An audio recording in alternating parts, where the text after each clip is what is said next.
సహకారంతో ఈ రోజున పిఠాపురంలో 9 నెలల లోపే దాదాపు 100 కోట్ల పైగా ఖర్చుతోటి ఈ రోజున ఇన్ని ప్రారంభించాం. చాలామంది చిరకాల కోరిక ఇది.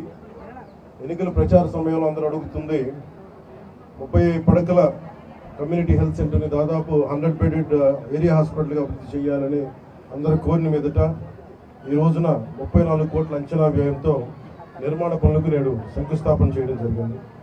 అదేవిధంగా 2 కొత్త బ్లాకులు మరియు OP ward, mortuary ward, dialysis మరియు బ్లడ్ బ్యాంక్ అధునాతన మెషిన్లు అందుబాటులోకి రావడం జరుగుతుంది. నూతనంగా dermatology departments ophthalmology, radiology, pathology departments, ENT departments కూడా ఏర్పాటు చేయడం జరుగుతుంది. దీని ద్వారా పిఠాపురం ప్రజలకే, నియోజకవర్గం ప్రజలకే కాకుండా ఇక్కడున్న 3 లక్షల ప్రజలకే కాకుండా చుట్టుపక్కల 6 మండలాల ప్రజలకు కూడా చాలా మెరుగైన ఉచిత వైద్యం అందించడం జరుగుతుంది.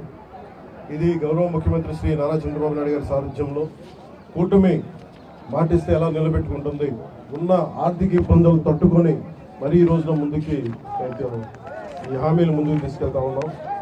అలాగే గతంలో గొల్లప్రోలు సభలో ఇచ్చిన హామీ మేరకు నేడు ఉప్పాడ కొత్తపల్లి మండలంలో సామాన్య ప్రజలకు తక్కువ ఖర్చుతో వివాహాలు జరుపుకునేందుకు అవకాశం కల్పిస్తుంది.